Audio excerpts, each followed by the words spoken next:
Pequenos corações preto e branco que se reúnem ao centro, formando um grande coração colorido com 3 girassóis ao centro. Acima escrito Enéstico 2020, abaixo, e de evangelizar a todas as gentes. Jesus, Marcos, capítulo 16, versículo 15. Fundo azul claro, do lado esquerdo um coração colorido com 3 girassóis ao centro. Acima, Enéstico 2020. Abaixo, uma margem inferior de girassóis. Do lado direito, texto. Oficina, Altas Habilidades e Inclusão na Ação Evangelizadora. Thaís Crisiane da Luz, diretora da área da Infância e Juventude da FEX e coordenadora da área da Infância da Comissão Regional Sul da FE. Mediadores, Silvana Bertolini e Rogério Rossol. Minha audiodescrição. Eu sou uma mulher de cabelos longos e castanho escuros. Uso óculos e no fundo da minha imagem, eu estou de camiseta preta e o fundo da imagem, na minha parede, tem o símbolo do nosso encontro estadual, que é um coração florido com girassóis ao centro. Esse fundo é azul e na parte de baixo desse fundo há vários girassóis. E eu amo girassóis. E amo a ação evangelizadora espírita, porque ela nos resgata para a vida em abundância. E tem sido o objetivo, os motes das nossas vidas, e da minha em especial, nessa caminhada aqui, enquanto espírito encarnado. Então é uma alegria imensa estar com vocês. A proposta dessa nossa oficina, desse momento de experimentação e de conversa, é que nós tenhamos algumas reflexões sobre algumas características das altas habilidades, né? Das crianças, dos jovens que se apresentam com altas habilidades. Para iniciar o nosso momento de reflexão, nós vamos assistir um vídeo que... Quem não puder visualizar, não fique preocupado, porque ele é bem descritivo. Exatamente a imagem que está sendo desenhada, ela vai estar sendo referida por quem faz o diálogo. Então, nós vamos conhecer uma história de alguém que vocês já devem ter ouvido muito falar, e que ele... também foi uma criança, também é uma criança, um ser com habilidades especiais. Então, só um minutinho para mim poder abrir aqui, que esse processo de inclusão virtual, ele também é um processo para todos nós, né? Nós vamos ouvir a história ilustrada, então, de Beethoven. Só um minutinho. Ele foi mais rápido que eu. E ele tá mais rápido que eu. Aqui. Já vamos.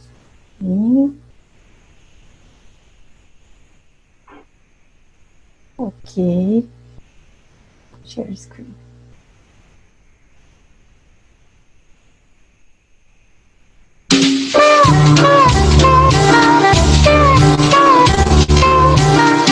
Ilustrando História. Já imaginou um músico não poder escutar? Pois foi exatamente isso que aconteceu com um dos maiores compositores de toda a história, Ludwig van Beethoven. Ele nasceu em 1770 na cidade de Bonn, na Alemanha. E foi seu pai, um homem muito severo, quem lhe deu suas primeiras aulas de música. Com apenas 5 anos de idade, Beethoven já demonstrava grande habilidade ao piano. E aos 8 passou a ter aulas com o músico Christian Neff, que, impressionado com Beethoven, lhe deu uma profunda formação musical, permitindo que com apenas 11 anos ele se tornasse músico profissional. Aos 16 participou de um recital para o grande compositor Mozart, o qual se impressionou com o talento do jovem Beethoven. Ainda que sua carreira se mostrasse promissora, em casa ele enfrentava momentos muito difíceis. Numa época em que a medicina ainda era limitada, Beethoven perdeu 3 de seus irmãos ainda bebês, além de sua mãe tão amada que veio a falecer de tuberculose quando ele tinha 16 anos. Seu pai mergulhou no vício do alcoolismo e Beethoven, apesar de jovem, se viu obrigado a tornar-se o chefe da família, cuidando de seus 2 irmãos menores, Caspar e Nicolaus. Em 1792, aos 22 anos, Beethoven se mudou para Viena, na Áustria, cidade que era a capital mundial da música e onde viviam os maiores compositores de seu tempo. Em Viena, Beethoven estudou com grandes mestres da música, como Joseph Haydn e Antonio Salieri, e ali compôs todas as suas principais obras. Aos 26 anos, porém, Beethoven começou a perder a audição. Este fato, obviamente, lhe deixou profundamente incomodado e até mesmo envergonhado, mantendo em segredo por muitos anos a sua deficiência. Mas apesar de lhe ter trazido grande sofrimento, Beethoven, ainda assim, continuou a compor. Aos 54 anos, em 1824, 3 anos antes de sua morte, Beethoven compôs uma de suas obras mais conhecidas, a sua Nona Sinfonia. Dizem que enquanto a escrevia, encostava seu ouvido junto ao piano para que conseguisse ouvir as notas. Talvez a surdez tenha lhe impedido de escutar suas próprias músicas, mas impulsionado pelo amor à sua arte e comprometido com seu talento, Beethoven presenteou o mundo com composições que tocam e tocarão para sempre o coração de toda a humanidade.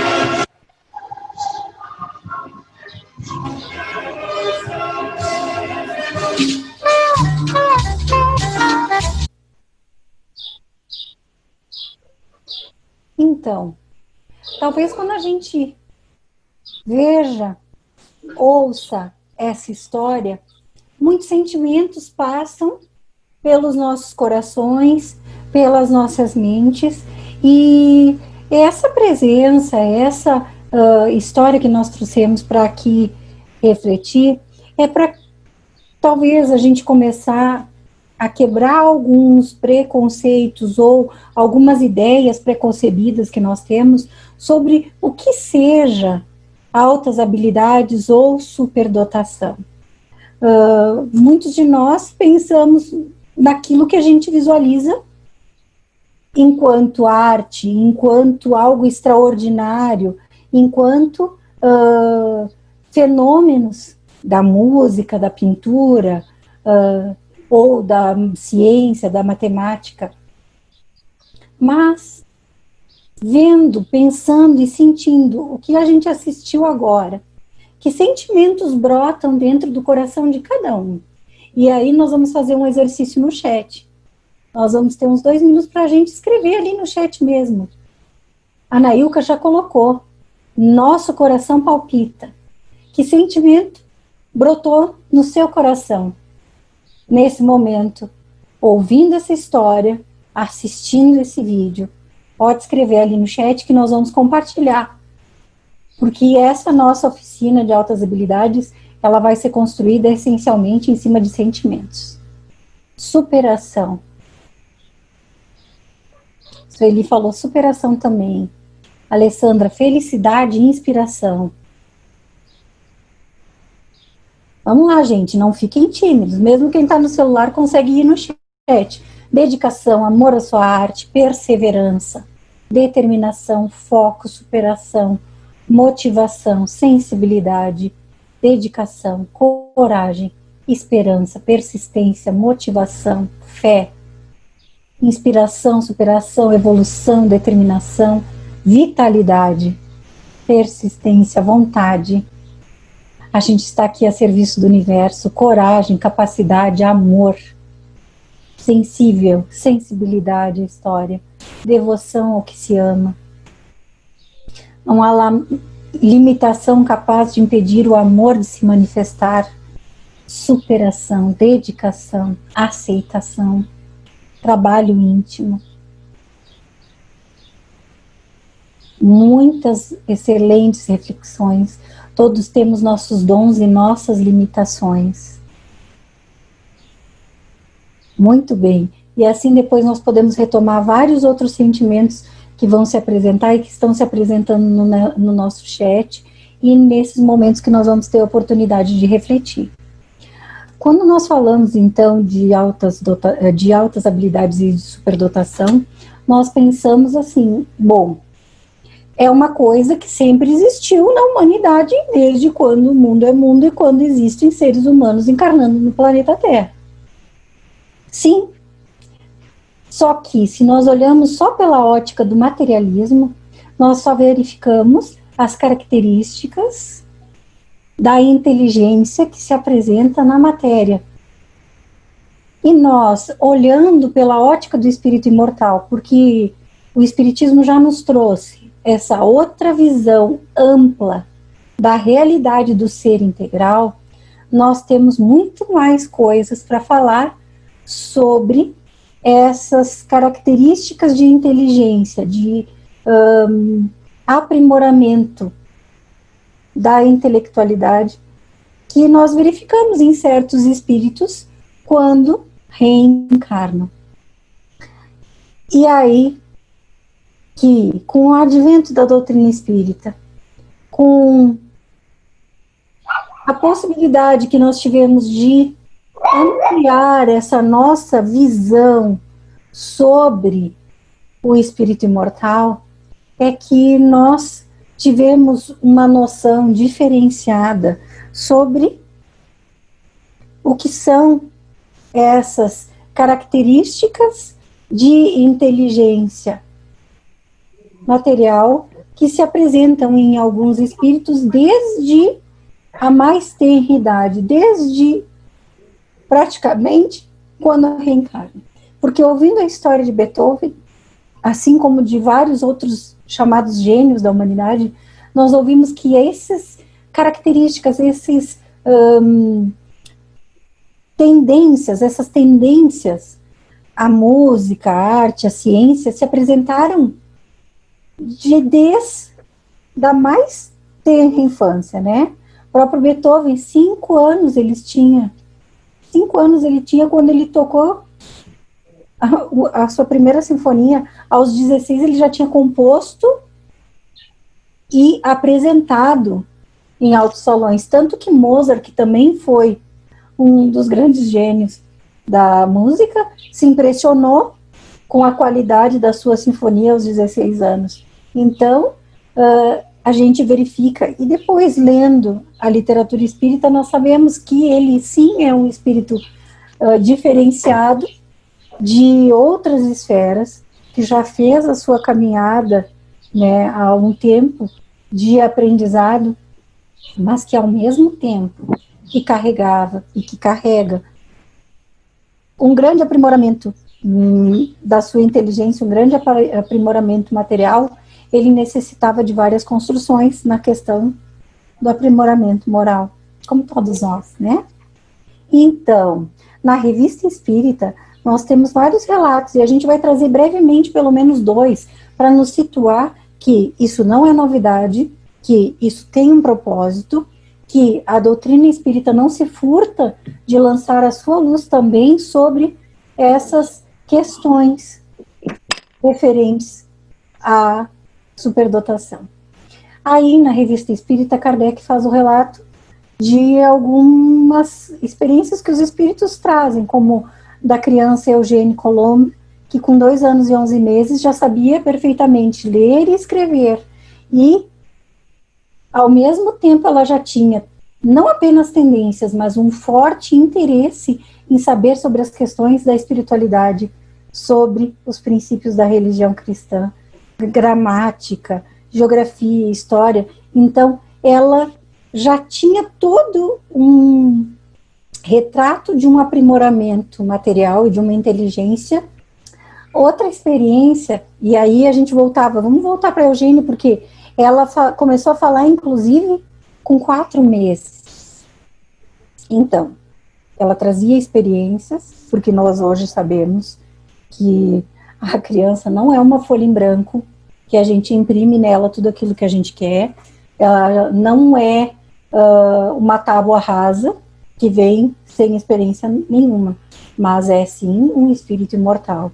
E aí, na Revista Espírita, isso ficava muito mais claro a partir dos registros das experiências que os espíritos traziam a Kardec e a todos aqueles que participavam, né, daqueles primeiros movimentos de experimentação e de registro sobre a imortalidade da alma. Mas também tinham registros como o de Tom, que era um cego e, ao mesmo tempo, era um músico natural, né? as faculdades, a tendência musical e todas aquelas habilidades musicais que surgiram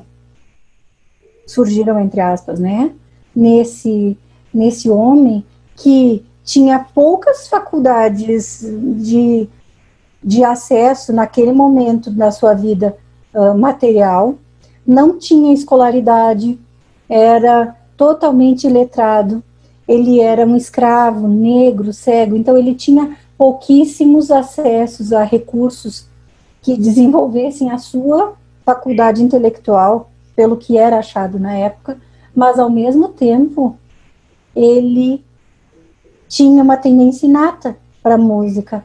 E mesmo quando criança, na casa do seu senhor, ouvindo alguns sons de música, ele correu para tocar um piano e reproduziu nota por nota o que ele tinha tocado. Tanto que todos ficaram impressionados com a sua faculdade, né? Um dia tocou uma obra de Handel, e tocou nova corretamente, e todos tinham a expressão de que viam ele como um velho, e esse velho que ele enxergava tocou primeiro, e ele repetiu e tocou depois. Então também era incontestável de que Tom, mesmo criança, tinha visto Handel e tinha o ouvido tocar. E ele, durante sua vida, deu vários exemplos de que essas suas aptidões, mesmo quando cego, a sua falta de visão física, material, não lhe impedia que as suas faculdades do espírito, por que não dizer, a sua própria mediunidade, ampliasse a sua visão para além daquilo que estava se manifestando. E ainda ressaltam os espíritos que fazem esse registro. A lei da pluralidade das existências e da reencarnação vem acrescentar-lhe a irrefutável expressão de uma lei da natureza que consagra a fraternidade de todos os homens. Tom, o escravo nascido e aclamado na América, é um pretexto vivo contra os preconceitos que rezam ainda neste país, como hoje ainda reinam nos nossos países. Mas o que tudo isso, essas faculdades de lembrar, que não são inerentes ao nosso estado psicológico, material apenas, né?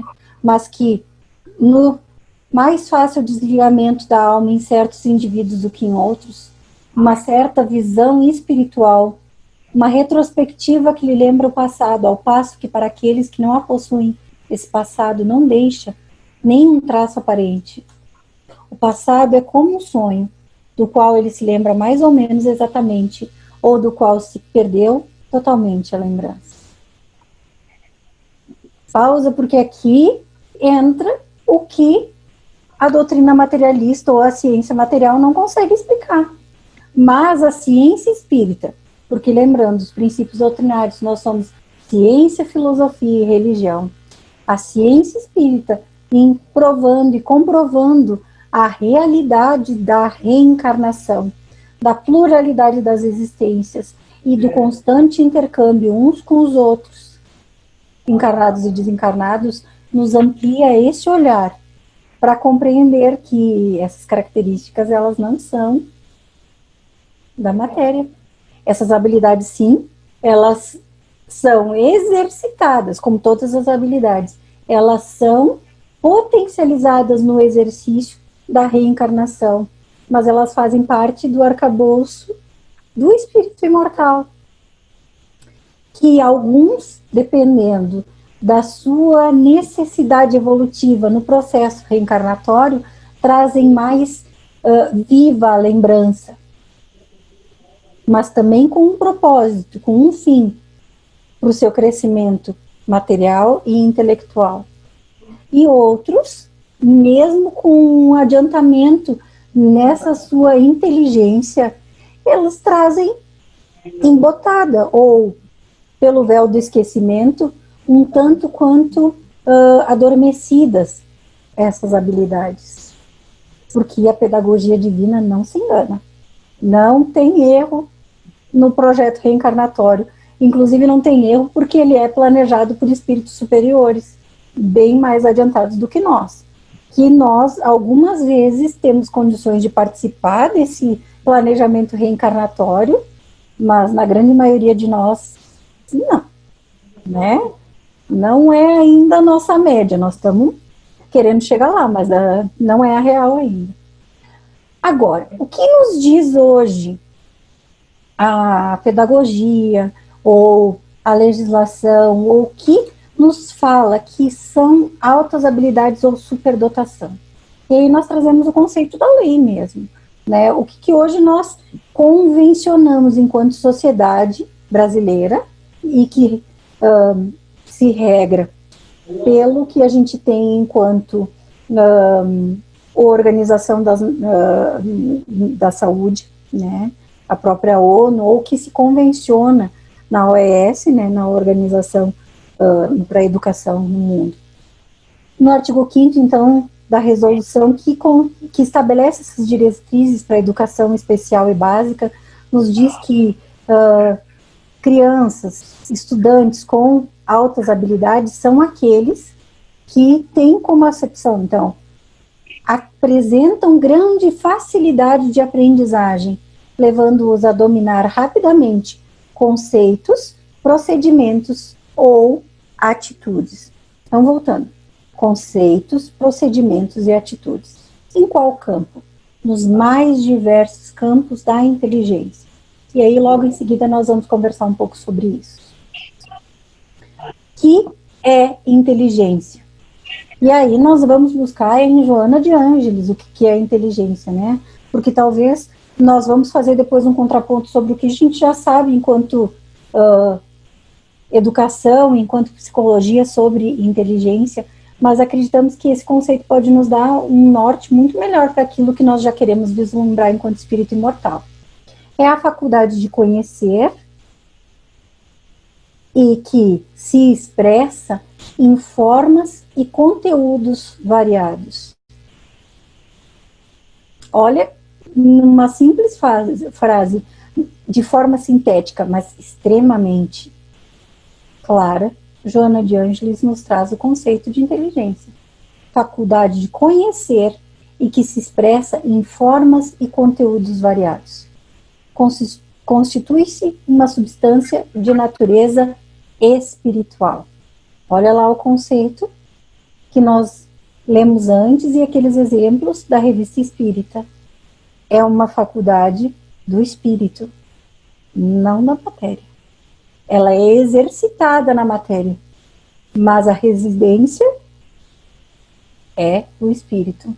Então, é formada de QI, QE e QS, do coeficiente de inteligência mesmo, do coeficiente espiritual e do coeficiente social, né?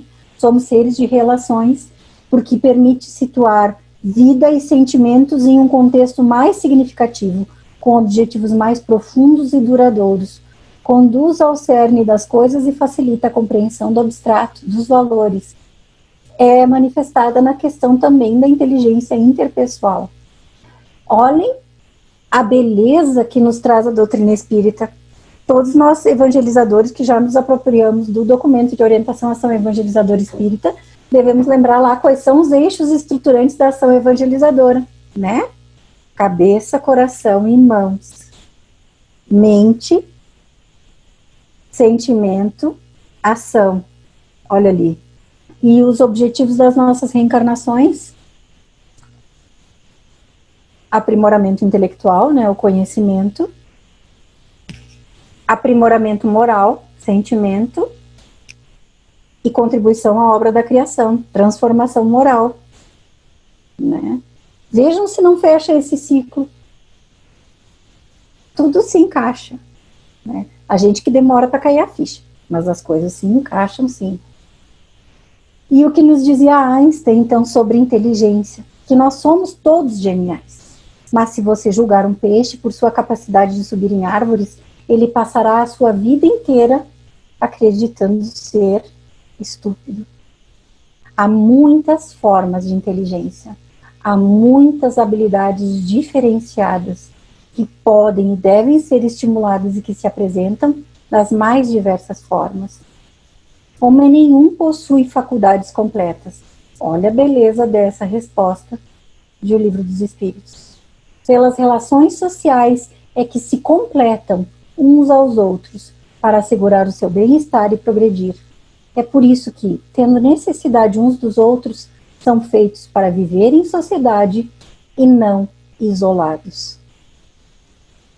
E aí nós vamos ver a teoria das múltiplas inteligências, né?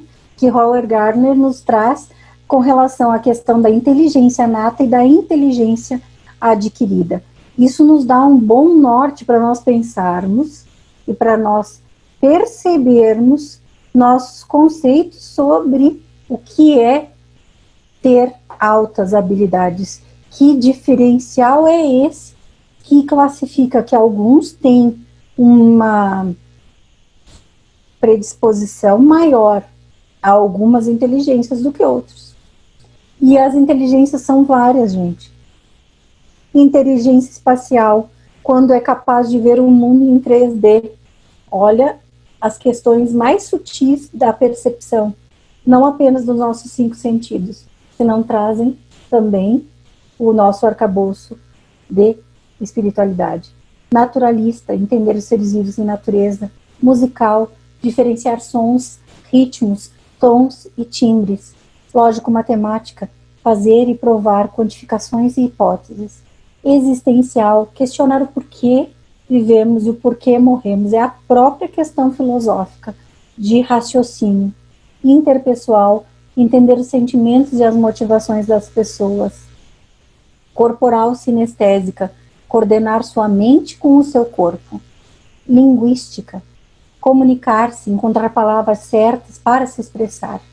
Intrapessoal, entender a si mesmo o que sente e o que quer.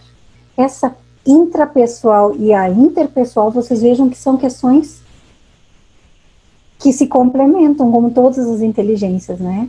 Mas não quer dizer que alguém que tenha altas habilidades possua todas essas inteligências.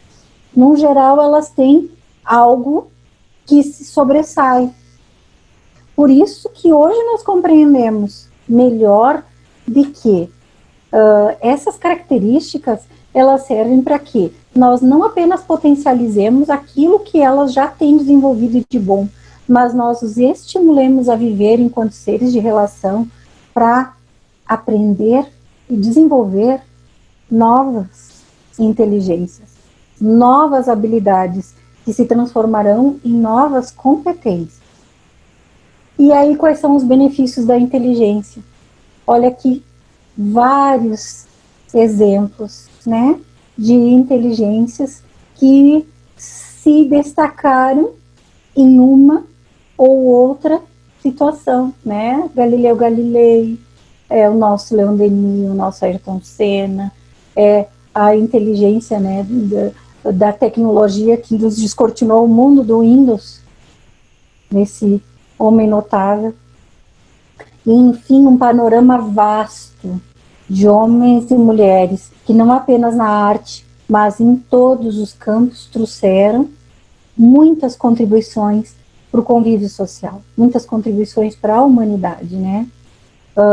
Alguns com uma inteligência de várias nuances, né? Como o próprio Leonardo da Vinci, que não era só na arte, mas era em todos os processos criativos que traziam várias contribuições, como a própria Marie Curie, né, trouxe questões da química muito desenvolvidas, mas como o nosso Dom Pedro II, que hoje nós sabemos, né, pelas notícias dos espíritos e vários relatos de suas reencarnações, que ele já era um espírito de escola e que trazia uma bagagem, um compromisso e um comprometimento reencarnatório.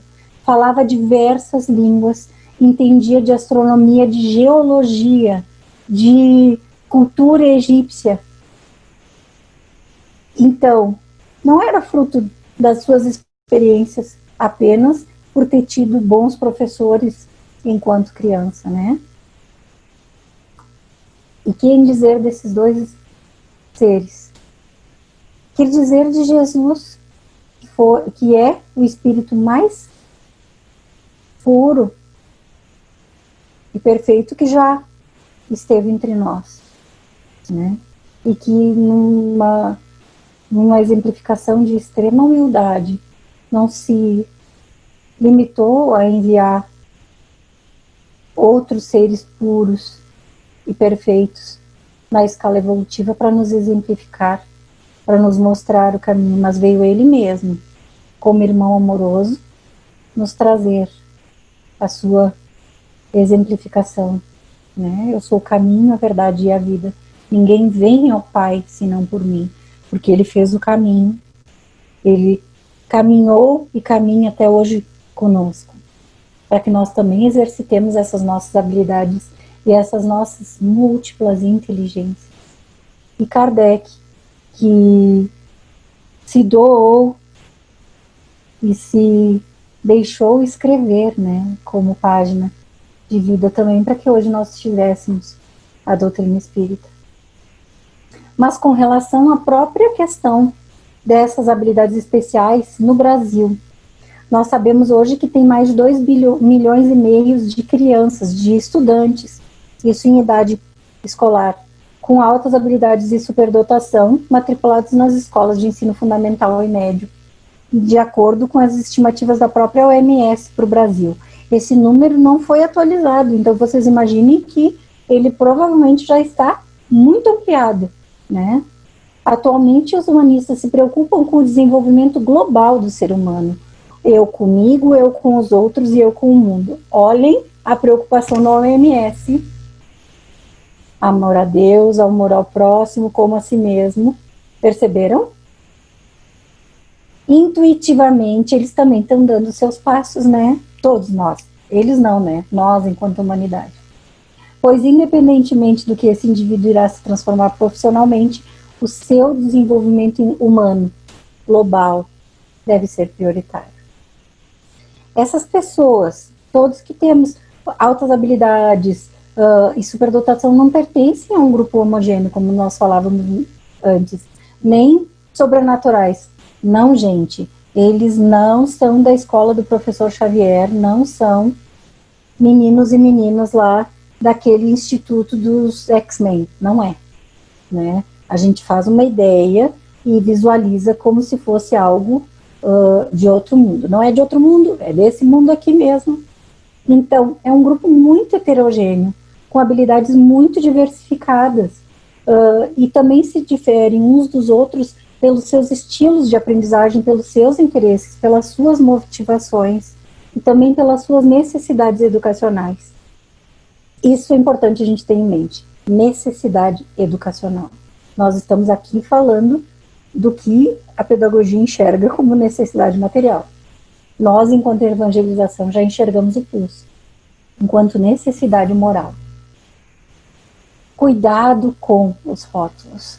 Superestimar ou subestimar. É o meio cheio ou meio vazio, como esse copo aí, né? Nós, às vezes, esperamos que ter altas habilidades, nossa, ele é um grande gênio, e ele é a reencarnação de um espírito superior, né? Porque todo mundo a gente acha que é a reencarnação, do Beethoven, do Mozart, ou da Marie Curie, ou de algum espírito assim, top de linha.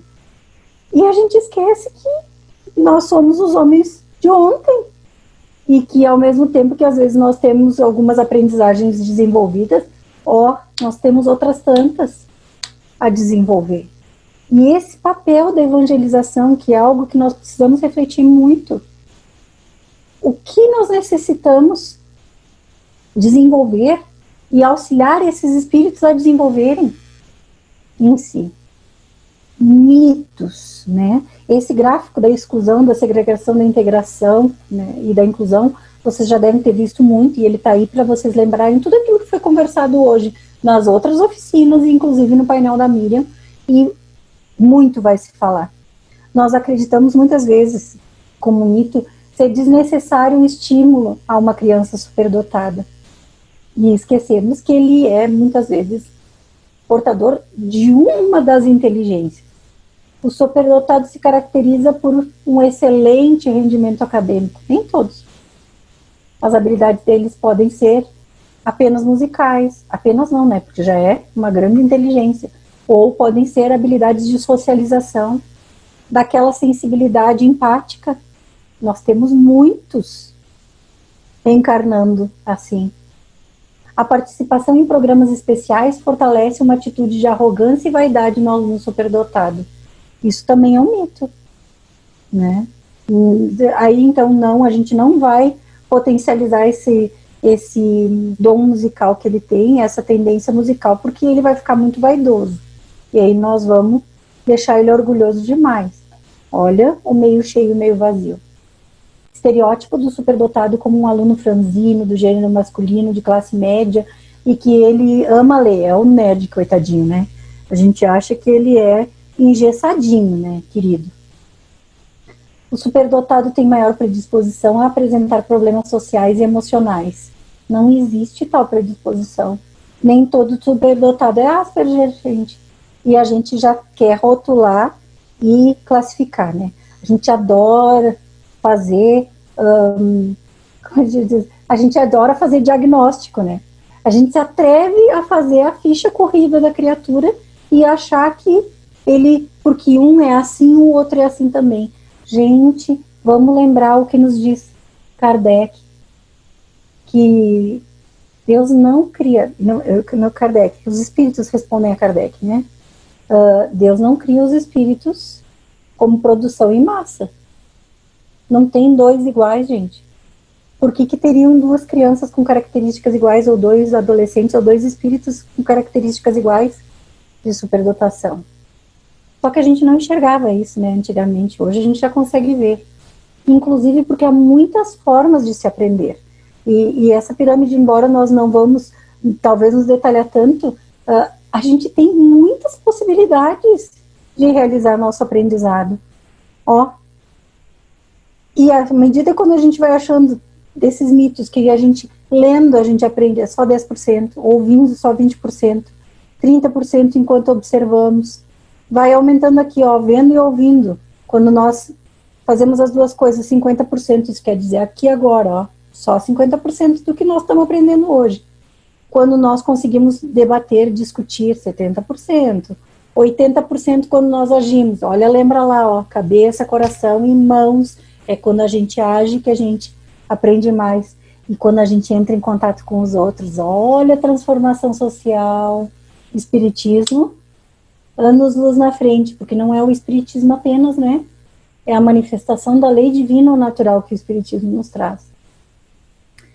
Mas Kardec não se acomodou e perguntou para os espíritos, mas esse progresso moral acompanha sempre o progresso intelectual? Nós tanto estamos falando de inteligência aqui? Não, ele decorre desse, mas nem sempre o segue imediatamente. Aí que a coisa começa a encrespar, né, pro nosso lado. Se essa inteligência, julgada pelo padrão humano, será que era a soma de várias experiências? Esses valores intelectivos são a soma de várias experiências do espírito no plano material. Uma inteligência profunda significa um imenso acervo de lutas planetárias. Olha, se nós pudéssemos aqui fazer um grifando, ficava mais claro aqui. Pode existir inteligência, então, sem desenvolvimento espiritual? Diremos melhor a resposta, Inteligência humana sem desenvolvimento sentimental, porque esse desequilíbrio do sentimento e da razão é que repousa atualmente a dolorosa realidade do mundo. O grande erro das criaturas humanas foi colocar apenas a inteligência material entronizada, descuidando dos valores legítimos do coração nos caminhos da vida. Porque na escala, essa é outra pirâmide, do desenvolvimento dos espíritos, nós, só relembrando, porque isso aqui é tarefa de casa para a gente estudar, né? Espíritos puros, superiores, o que predomina um sobre o outro, e essa galera que estamos aqui embaixo, né? Querendo dar uma subidinha, ainda muito ligados à questão de apenas o desenvolvimento intelectual. e a moralidade ainda não alcançando esse desenvolvimento. E essa alma humana pode se elevar a Deus somente com o progresso moral, sem os valores intelectivos? Nosso copo meio cheio, nosso copo meio vazio, lembra lá? O sentimento e a sabedoria são as duas asas que a alma se elevará para a perfeição infinita. Adiantamento moral, adiantamento intelectual igual a progresso. Conhecimento doutrinário, aprimoramento moral, transformação social. Eixos estruturantes da tarefa da evangelização. Podemos ter uma ideia da extensão dessa nossa capacidade intelectual? Ainda é bem reduzida, gente. Olha ali, ó, não sou eu que estou dizendo. Independente dos laços da matéria, independente de nós estarmos embotados pelos laços da matéria. O nosso cérebro humano é um aparelho muito frágil e deficiente, onde o espírito em queda tem de valorizar as suas realizações de trabalho. Olha, aprimoramento moral. E aí nós temos algumas coisas bem próprias para os nossos dias de hoje. Por isso, quando nós falamos em altas habilidades, e a gente traz muita presença da doutrina espírita, é para que nós não nos criamos uma falsa ilusão de que agora chegou aqui no meu encontro de evangelização uma criança que já veio com o rótulo, é superdotado, a mãe já chegou lá fazendo a inscrição. Olha, ele não para muito, porque ele é superdotado, então nada prende a atenção dele. Ele só gosta de pintar, porque a habilidade dele é em pintura. As outras coisas ele não gosta de fazer. Aí vem o Espiritismo lançar a luz sobre isso. E o nosso trabalho de evangelização. Porque a evangelização ela é essencialmente feita em quê, gente? Em grupo. Contato uns com os outros. E esse contato não dispensa o aprendizado que não se encontra em mim e que muitas vezes se encontra no contato com o meu amiguinho, e que eu posso ser excelente em desenho, mas eu muitas vezes tenho dificuldade de dividir o brinquedo, ou de esperar a minha vez para falar, ou de ter a tolerância com o outro que é mais devagar do que eu, e nós estamos ali, naquele encontro de evangelização, para adquirir aquelas experiências das outras inteligências, especialmente da inteligência moral e espiritual, que nós ainda não conquistamos. No amanhecer de uma nova era, então, nós temos uma boa chamada para nós, que essas incomparáveis conquistas do conhecimento científico, embora a contribuição indiscutível em favor do processo evolutivo, não conseguiram realmente atender às íntimas necessidades de todos nós em busca da paz. E qual a missão desse homem inteligente na Terra? No Evangelho do Espiritismo nós encontramos, inclusive, um capítulo, né, que nos traz um título exatamente assim, Missão do Homem Inteligente na Terra. Mas a gente tem, às vezes, a questão de descolar as coisas, né?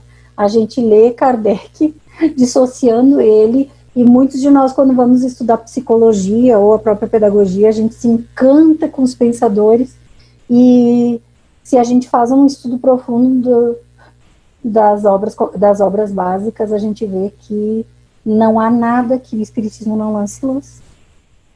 E o quanto já está, talvez, esse conhecimento que hoje nós temos intelectual, atrasado com aquilo tudo que já poderia ter sido descortinado. E eles perguntam ainda, há uma tarefa especializada, Kardec perguntou, da inteligência no orbe terrestre? Assim como muitos recebem fortuna, autoridade, beleza, no processo reencarnatório, outros trazem o quê? A questão da inteligência, para também ser desenvolvida e bem executada, né? Todavia, assim como dinheiro e posição são de realce, são ambientes de luta, o destaque intelectual muitas vezes obscurece no mundo a visão.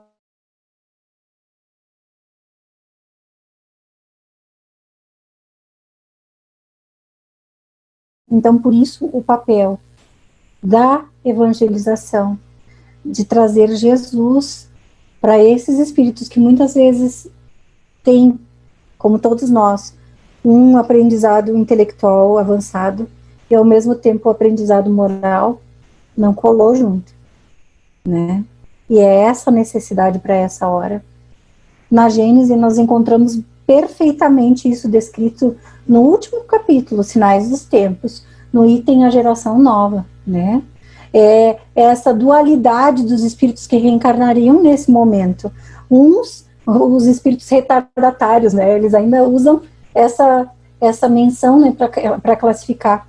Mas aqueles outros da nova geração que já reencarnam com uma bagagem e uma inteligência e razão geralmente precoces, unidos a um sentimento inato do bem e de crenças espiritualistas, o que é um sinal indubitável de que adiantamento interior.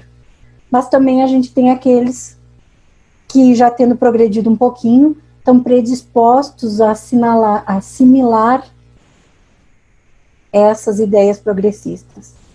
Não quer dizer que o caminho tenha sido todo percorrido, porque senão já estaria escrito aqui. Não, a geração nova, ela é top de linha, geração 2.2, né? Já não é mais nem 2.0.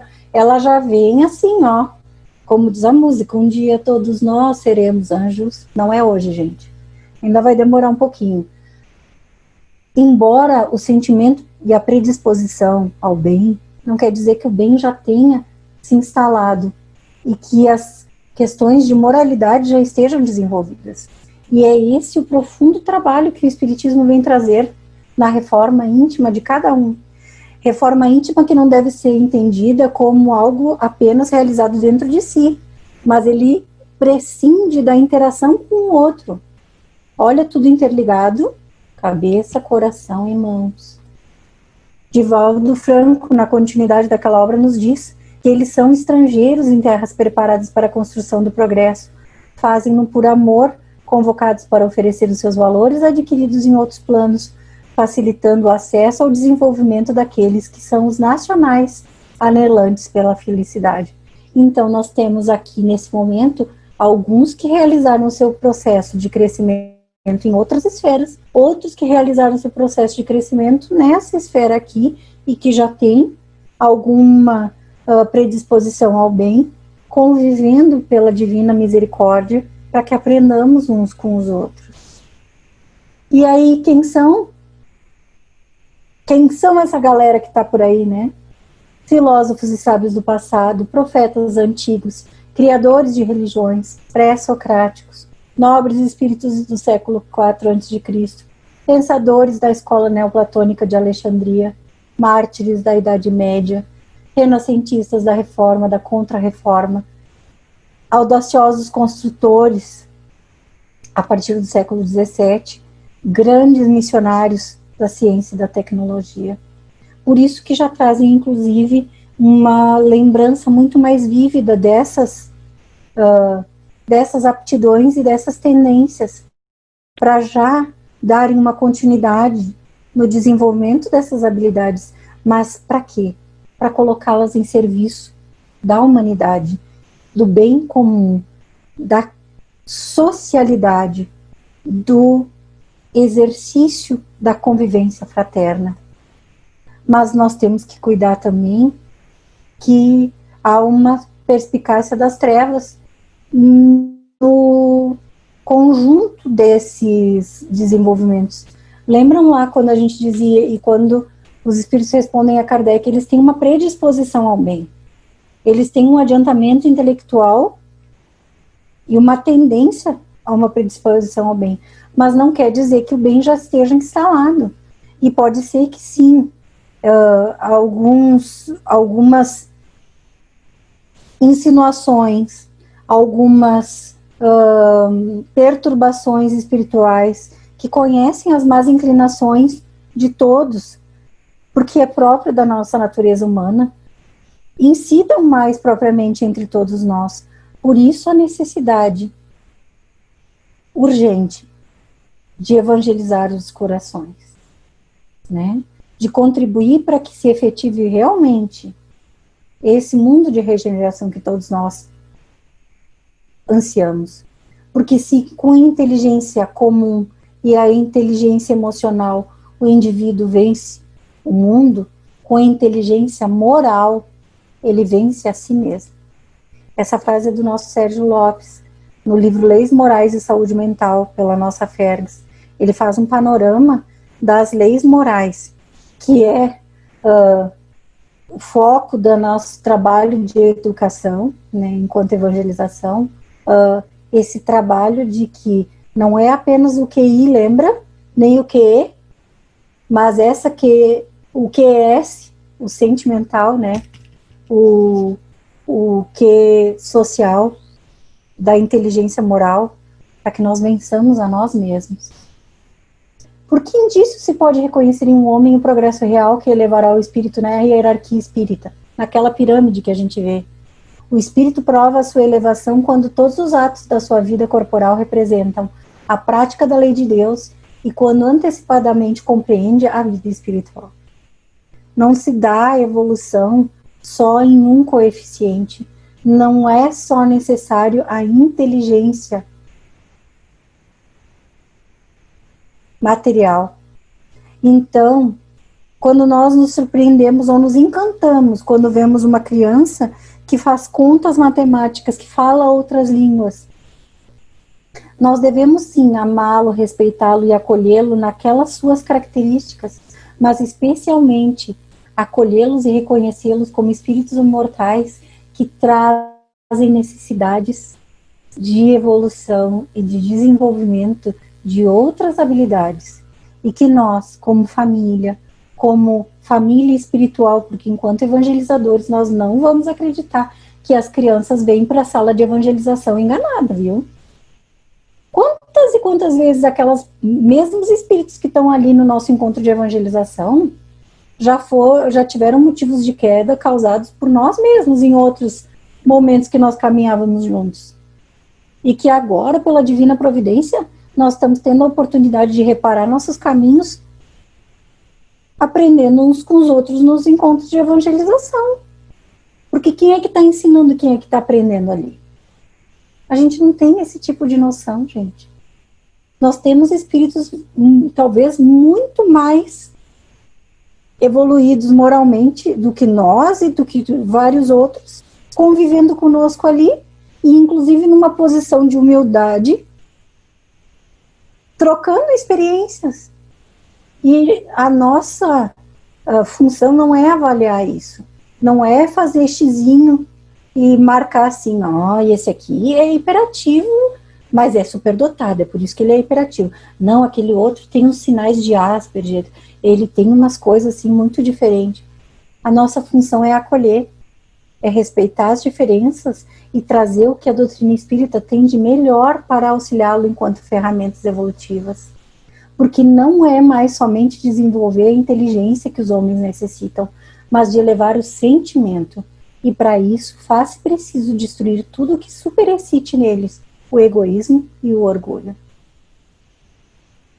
Em todos nós, mas especialmente em todos aqueles que tenhamos talvez a inteligência material muito mais desconectada da inteligência moral.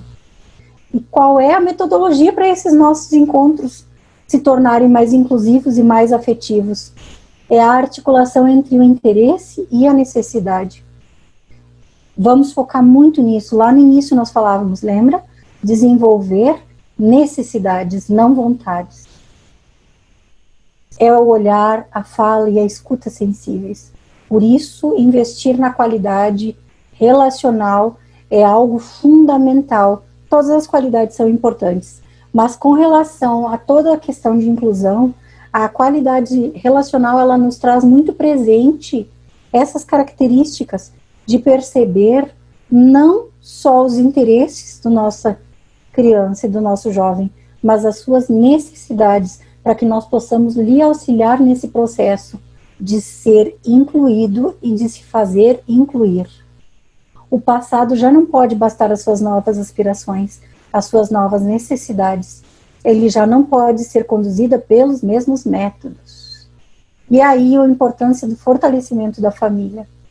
O progresso da religião começa nos templos religiosos com uma proposta de transferir-se para o lar, até que enfim se instale no altar do coração. É o nosso Haroldo trazendo. E há um papel muito estreito, de muita necessidade que nós tenhamos em mente quando nós falamos no fortalecimento da família. Por quê? Em nós nos fortalecendo enquanto grupo familiar de centro espírita, grupo de evangelização, de evangelizadores, dirigentes, lideranças, estando sempre muito próximos no contato, porque a criança e o jovem são um de todos nós. É uma responsabilidade de nós todos conhecer essa família, aproximar essa família do convívio da evangelização, para que nós saibamos, inclusive, como acessar a essa criança e a esse jovem. Conhecer numa maneira de não perceber apenas o que está sendo dito, mas o que nós sentimos e o que nós percebemos nesse contato. Por quê? Que haja sempre luz te iluminando a alma, porque nada vale o brilho da inteligência se o coração permanece às escuras. É o nosso querido Bezerra que nos traz essa frase, porque hoje não é mais brilhar cada um como estrelinha individualmente. Não, isso a gente já quis fazer muito no passado, né? Brilha, estrelinha, aquele que mais aparece. Não é isso, não. É a estrela que cada um tem dentro de si, através das boas ações. É esse coração brilhar. É esse potencial infinito que nós temos de sermos seres de relação. É nisso que reside a beleza da evangelização. É auxiliar a cada um desabrochar as habilidades que trouxe para ação, para tarefa nesse momento de reencarnação. E aí, nós já temos pouco tempo, né, da nossa oficina. Eu me empolguei, gente, falando. Mas eu gostaria de ouvir um pouco de vocês, se nós temos perguntas, algumas questões, porque eu não consegui olhar o chat aqui, né? Isso. A gente hoje trouxe bem para a nossa questão da ação evangelizadora espírita, né? Porque a gente tem uma percepção um pouco diferente com relação à inclusão na ação educacional. E aí é muito, muito próprio que a gente se aproprie para, inclusive, que eles não sofram outros tipos de questões de bullying ou de outras questões da sua questão psicológica, para que ele possa ser realmente incluído naqueles espaços educativos, né? Eu não sei quem está mediando a sala, se puder me auxiliar nas colocações ou nas perguntas que o pessoal gostaria de debater. Oi, Thaís. Estou lendo aqui, tem uma amiga nossa aqui, que ela fez, a Deia, né? A Deia. Ela fez um artigo sobre a percepção dos professores sobre os alunos com altas habilidades. Ela aplicou um questionário e mostrou que 100% dos professores diziam que não deveria informar ao aluno com altas habilidades que ele tinha esse diagnóstico para não aumentar a vaidade. Essa é uma fala dela. Lembrem lá que a gente falava sobre as questões dos mitos, né? Esse é um mito, gente. E é difícil de quebrar, sabe, essas coisas dentro de nós. Só que assim, ó, tudo vai depender da maneira como é conduzido isso. Com uma naturalidade, com uma percepção sensível, né? Uma percepção sensível da realidade disso. Porque ter uma alta habilidade não quer dizer que tu é nota 10, 100% em tudo. Verdade. Tu é muito bom nessa habilidade, mas ajudar ele, inclusive, a perceber que ele tem outras tantas que ele também pode crescer, e tirar o melhor disso, aproveitar isso, inclusive, e principalmente nós, e quem somos educadores espíritas, para que ele desenvolva as suas potencialidades morais, né? Muitas vezes eu estou vendo aqui que alguém disse, muitas vezes tem dificuldades em outras áreas, muita gente, muitas, especialmente na questão relacional, que também não é um mito, tá? Porque tem uns que têm altas habilidades em relação, nas questões de empatia, nas questões de percepção. Então, conversar com as famílias, por isso que a gente falava ali no fortalecer a família, para que a família também compreenda que isso não é um motivo assim de vamos endeusar o nosso reizinho e agora ele pode fazer o que quiser e tocar fogo tocar fogo em Roma, tocar fogo na sala de aula, porque ele pode tudo. Não é isso, né? Então, isso, os profissionais estarem bem. Essas altas habilidades, né? Como lidar? De uma maneira natural. De uma maneira natural. Não é uma característica de X-Men, né, gente? A gente que compreende as possibilidades e os potenciais do espírito imortal, a gente já enxerga ele como alguém que tenha uma bagagem maior. A gente não vai deixar de estimular aquilo que ele já tem adquirido de potencial. A gente aproveita esse potencial nele, inclusive para desenvolver outros, né? E é isso o professor que trabalha com atendimento educacional especializado, ele tem esse olhar para quê? Para que ao mesmo tempo que ele auxilie ele a potencializar aquilo que ele já tem de bom, ele não deixe para trás o resto. Tá? Porque muitas vezes ele precisa aprender, ele enquanto ser, tá? A mediar isso. Olha, uma colega colocou aqui, ó, pessoas com altas habilidades que não conseguem se desenvolver num todo porque não têm os estímulos certos. E acabam negando as suas qualidades e fixando nas dificuldades. É isso, então, assim, ó, é ter esse olhar do todo. Agora, nós, enquanto evangelizadores, no nosso encontro de evangelização, é também ter esse olhar que, embora ele seja extremamente perceptivo nas questões musicais, o encontro de evangelização não é sempre um show do fulaninho. Não vai ser sempre que ele vai vir e vai tocar, né? Eu tô brincando, mas é pra gente perceber uma coisa ou outra, né, gente? Porque o que nós estamos fazendo ali no encontro de evangelização? Educando o espírito imortal, nos auxiliando para um trabalho de autoeducação, né? Porque não é de fora para dentro, é uns aos outros. Com certeza tem muitas outras coisas para aquele espírito desenvolver. E quem sabe seja a primeira vez que Jesus esteja sendo apresentado para esse espírito com uma forma positiva, né? Quem sabe no passado ele inclusive não estava tão... eu acho que está acabando o nosso tempo, né, gente? Alguém me ajuda aqui com isso. É 1 minutinho e meio. Eu queria botar isso, se ele ainda necessita reencarnar, tem muito que aprender ainda. Eu acho que vocês vão ouvir só 1 minutinho da música que eu tinha para mostrar para vocês, mas era um carinho dos nossos jovens aqui do estado, justamente para falar desse mundo em transformação. E se a nossa sala vai fechar, né? Mas fiquem com esse amor nosso aqui do Rio Grande do Sul.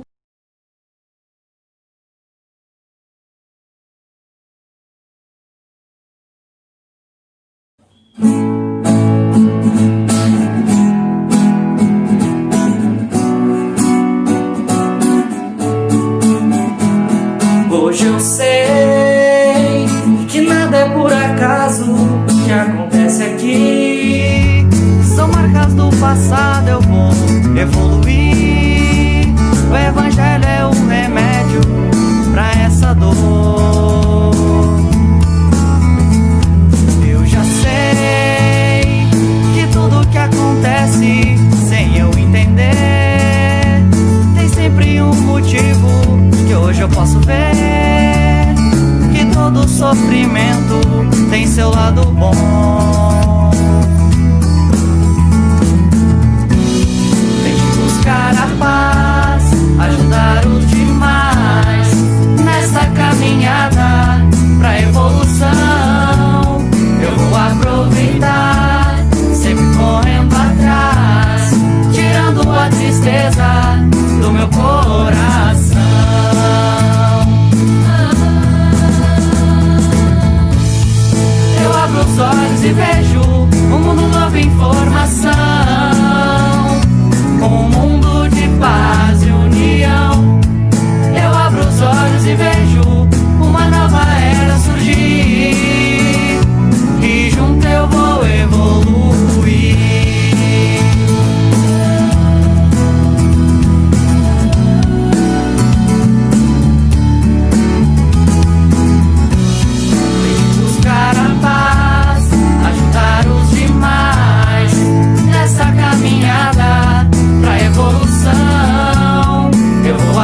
informação.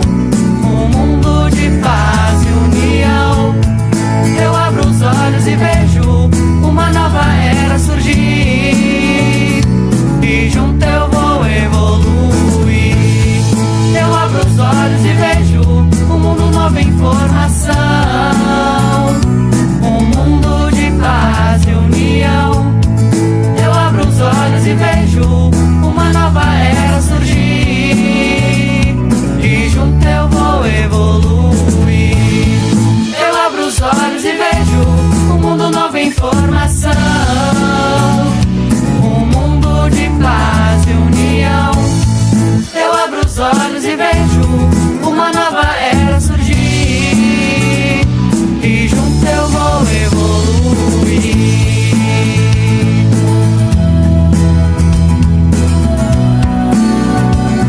E junto eu vou evoluir.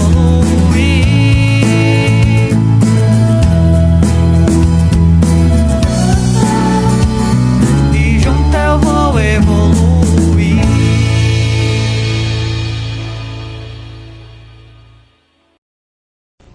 Pequenos corações preto e branco que se reúnem ao centro, formando um grande coração colorido com 3 direções ao centro.